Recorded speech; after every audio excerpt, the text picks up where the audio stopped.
ರಾಜ್ಯದ ಆರ್ಥಿಕ ಸ್ಥಿತಿ. ಕರ್ನಾಟಕ ರಾಜ್ಯವು ದೇಶದಲ್ಲಿ ಅತಿ ಹೆಚ್ಚು ಜಿಎಸ್ಟಿ ತೆರಿಗೆ ಸಂಗ್ರಹಿಸುವ ಎರಡನೇ ರಾಜ್ಯವಾಗಿದ್ದು 2022-23ಕ್ಕೆ ಹೋಲಿಸಿದರೆ ಪ್ರಸಕ್ತ ವರ್ಷದಲ್ಲಿ ಜಿಎಸ್ಟಿ ತೆರಿಗೆ ಸಂಗ್ರಹಣೆಯು ಶೇಕಡಾ 18ರಷ್ಟು ಹೆಚ್ಚಳ ಕಂಡಿದೆ.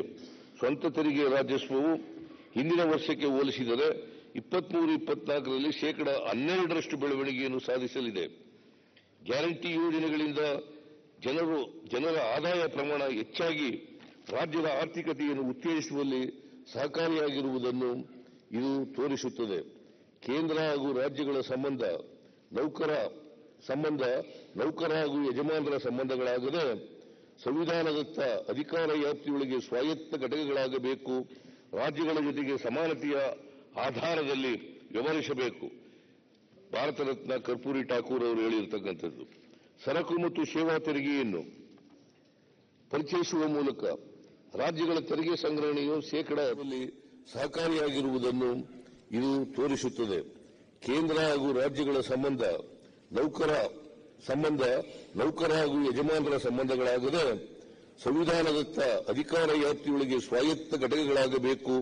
ರಾಜ್ಯಗಳ ಜೊತೆಗೆ ಸಮಾನತೆಯ ಆಧಾರದಲ್ಲಿ ವ್ಯವಹರಿಸಬೇಕು. ಭಾರತ ರತ್ನ ಕರ್ಪೂರಿ ಠಾಕೂರ್ ಅವರು ಹೇಳಿರ್ತಕ್ಕಂಥದ್ದು. ಸರಕು ಮತ್ತು ಸೇವಾ ತೆರಿಗೆಯನ್ನು ಪರಿಚಯಿಸುವ ಮೂಲಕ ರಾಜ್ಯಗಳ ತೆರಿಗೆ ಸಂಗ್ರಹಣೆಯು ಶೇಕಡಾ 14ರಷ್ಟು ಬೆಳವಣಿಗೆ ಹೊಂದಲಿದ್ದು, ಒಂದು ವೇಳೆ ಅಂದಾಜಿಗಿಂತ ಕಡಿಮೆ ಸಂಗ್ರಹವಾದಲ್ಲಿ ಕೇಂದ್ರ ಸರ್ಕಾರದಿಂದ ಪರಿಹಾರ ನೀಡುವುದಾಗಿ ರಾಜ್ಯ ಸರ್ಕಾರಗಳಿಗೆ ಭರವಸೆ ನೀಡಲಾಗಿತ್ತು. ಶೇಕಡಾ 14ರಷ್ಟು ಬೆಳವಣಿಗೆ ದರದಂತೆ 2017ರಿಂದ 2023-24ರವರೆಗೆ ರಾಜ್ಯದಲ್ಲಿ ಒಟ್ಟು 4,92,296 ಕೋಟಿ ರೂಗಳ ಜಿಎಸ್ಟಿ ತೆರಿಗೆ ಸಂಗ್ರಹಣೆಯಾಗುತ್ತದೆ ಎಂದು ಅಂದಾಜಿಸಲಾಗಿತ್ತು. ಆದರೆ ವಾಸ್ತವಿಕವಾಗಿ ರಾಜ್ಯದಲ್ಲಿ 3,26,764 ಕೋಟಿ ರೂಗಳ ಜಿಎಸ್ಟಿ ತೆರಿಗೆ ಸ್ವೀಕೃತವಾಗಿದೆ. ಜಿಎಸ್ಟಿ ತೆರಿಗೆ ಸಂಗ್ರಹಣೆಯಲ್ಲಿನ ಕೊರತೆ 1,65,532 ಕೋಟಿ ರೂಗಳಿಗೆ ಎದುರಾಗಿ ಕೇಂದ್ರ ಸರ್ಕಾರವು ರಾಜ್ಯಕ್ಕೆ ಕೇವಲ 1,06,258 ಕೋಟಿ ರು ಪರಿಹಾರವನ್ನು ಮಾತ್ರ ಬಿಡುಗಡೆ ಮಾಡಿದೆ.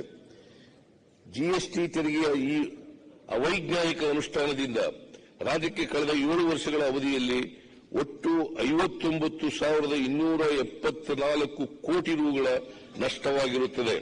15ನೇ ಹಣಕಾಸು ಆಯೋಗವು 2020-21ಕ್ಕೆ ಅನ್ವಯವಾಗುವಂತೆ ನೀಡಿದ್ದ ಮಧ್ಯಂತರ ವರದಿಯ ಶಿಫಾರಸಿನಿಂದ ರಾಜ್ಯಕ್ಕಾದ ಅನ್ಯಾಯವನ್ನು ಸರಿಪಡಿಸುವಲ್ಲಿ ಇಂದಿನ ಸರ್ಕಾರವು ವಿಫಲವಾಯಿತು.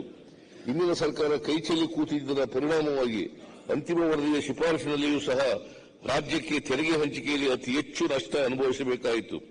ರಾಜ್ಯದ ಜಿಎಸ್ಟಿಪಿ ಲೆಕ್ಕಾಚಾರ ಮಾಡುವ ವಿಧಾನದಲ್ಲಿ ಬದಲಾವಣೆ ಹಾಗೂ 1971ರ ಬದಲು 2011ರ ಜನಗಣತಿ ವರದಿಯ ಬಳಕೆಯಿಂದಾಗಿ ಅಭಿವೃದ್ಧಿಶೀಲ ರಾಜ್ಯಗಳಿಗೆ ಭಾರೀ ನಷ್ಟ ಉಂಟಾಗಿದೆ.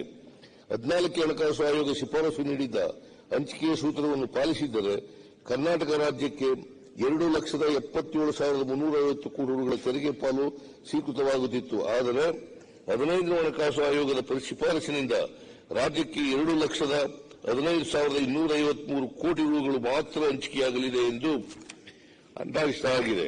15ನೇ ಹಣಕಾಸು ಆಯೋಗದ 6 ವರ್ಷದ ಅವಧಿಯಲ್ಲಿ ಕೇಂದ್ರದಿಂದ ರಾಜ್ಯಗಳಿಗೆ ಹಂಚಿಕೆಯಾಗುವ ಒಟ್ಟು ತೆರಿಗೆ ಹಂಚಿಕೆಯಲ್ಲಿ ರಾಜ್ಯಕ್ಕೆ 62,098 ಕೋಟಿ ರೂಗಳಷ್ಟು ನಷ್ಟವಾಗಿದೆ ಎಂದು ಅಂದಾಜಿಸಲಾಗಿದೆ. ಇದಲ್ಲದೆ 15ನೇ ಹಣಕಾಸು ಆಯೋಗವು ಮೊದಲನೇ ವರದಿಯಲ್ಲಿ 2020-21ನೇ ವರ್ಷಕ್ಕೆ 5,495 ಕೋಟಿ ರು ವಿಶೇಷ ಅನುದಾನ ಒದಗಿಸುವಂತೆ ಹಾಗೂ ಅಂತಿಮ ವರದಿಯಲ್ಲಿ ಬೆಂಗಳೂರಿನ ಅಭಿವೃದ್ಧಿಗೆ 6,000 ಕೋಟಿ ರು ರಾಜ್ಯ ಕೇಂದ್ರಿತ ಅನುದಾನವನ್ನು ಶಿಫಾರಸು ಮಾಡಿತ್ತು. ಆದರೆ ಈ ಶಿಫಾರಸುಗಳನ್ನು ಕೇಂದ್ರ ಸರ್ಕಾರವು ತಿರಸ್ಕರಿಸಿರುತ್ತದೆ. ರಾಜ್ಯದಲ್ಲಿ ಡಬಲ್ ಇಂಜಿನ್ ಎಂದು ಹೇಳಿಕೊಳ್ಳುವ ಸರ್ಕಾರ ಇದ್ದರೂ ಸಹ ಕೇಂದ್ರದಿಂದ ಒಟ್ಟು 11,495 ಕೋಟಿ ರೂಗಳ ವಿಶೇಷ ಅನುದಾನ ಪಡೆಯುವಲ್ಲಿ ಇಂದಿನ ಸರ್ಕಾರವು ಅಸಮರ್ಥವಾಗಿರುತ್ತದೆ. 15ನೇ ಹಣಕಾಸು ಆಯೋಗಕ್ಕೆ ಸರಿಯಾದ ವಿಶ್ಲೇಷಣೆಯೊಂದಿಗೆ ವ್ಯಾಪಕ ಮೊತ್ತದ ಮೂಲಕ ಹಕ್ಕೊತ್ತಾಯ ಮಂಡಿಸಿದ್ದರೂ ರಾಜ್ಯಕ್ಕೆ ನ್ಯಾಯ ಸಿಕ್ಕಿರುವುದಿಲ್ಲ. ಈ ನ್ಯಾಯವು ಮರುಕಳಿಸುವಂತೆ ಮುನ್ನೆಚ್ಚರಿಕೆಯ ಕ್ರಮವಾಗಿ ಸಚಿವ ಸಂಪುಟದ ಮಾರ್ಗದರ್ಶನದೊಂದಿಗೆ ವಿಷಯ ತಜ್ಞರನ್ನು ಒಳಗೊಂಡ ತಾಂತ್ರಿಕ ಕೋಶವನ್ನು ರಚಿಸಿ ರಾಜ್ಯಕ್ಕೆ ಹೆಚ್ಚು ತೆರಿಗೆ ಪಾಲು ಮತ್ತು ಅನುದಾನವನ್ನು ಪಡೆಯಲು ಒಂದು ಜ್ಞಾಪನಾ ಪತ್ರವನ್ನು ಸಿದ್ಧಪಡಿಸಿ ಸಮರ್ಥವಾದ ಮತ್ತು ವೈಜ್ಞಾನಿಕವಾಗಿ ವಿಶ್ಲೇಷಿಸಿದ ಅಂಕಿಅಂಶಗಳೊಂದಿಗೆ 16ನೇ ಹಣಕಾಸು ಆಯೋಗಕ್ಕೆ ಸಲ್ಲಿಸಲು ನಿರ್ಧರಿಸಲಾಗಿದೆ. ಕೇಂದ್ರ ಸರ್ಕಾರವು ಸೆಸ್ ಮತ್ತು ಸರ್ಚಾರ್ಜ್ಗಳನ್ನು ಹೆಚ್ಚಿಸುತ್ತಿದ್ದು ಅವುಗಳನ್ನು ರಾಜ್ಯಗಳೊಂದಿಗೆ ಹಂಚಿಕೆ ಮಾಡುವುದಿಲ್ಲ. ಕೇಂದ್ರ ಸರ್ಕಾರ ವಿಧಿಸುವ ಸೆಸ್ ಮತ್ತು ಸರ್ಚಾರ್ಜ್ಗಳು 2017-18ರಿಂದ 2023-24 ಅವಧಿಯಲ್ಲಿ ಶೇಕಡ 153ರಷ್ಟು ಹೆಚ್ಚಾಗಿರುತ್ತದೆ. ಸೆಸ್ ಮತ್ತು ಸರ್ಚಾರ್ಜ್ಗಳನ್ನು ರಾಜ್ಯಗಳೊಂದಿಗೆ ಹಂಚಿಕೆ ಮಾಡಿದ್ದರೆ ರಾಜ್ಯಗಳಿಗೆ ಒಟ್ಟು 11,34,301 ಕೋಟಿ ರೂಗಳು ಹಂಚಿಕೆಯಾಗುತ್ತಿತ್ತು. ಇದರಿಂದ ಕರ್ನಾಟಕ ರಾಜ್ಯಕ್ಕೆ ಮಾತ್ರ ಕಳೆದ 7 ವರ್ಷಗಳ ಅವಧಿಯಲ್ಲಿ ಒಟ್ಟು 45,322 ಕೋಟಿ ರೂಗಳು ನಷ್ಟ ಉಂಟಾಗಿದೆ.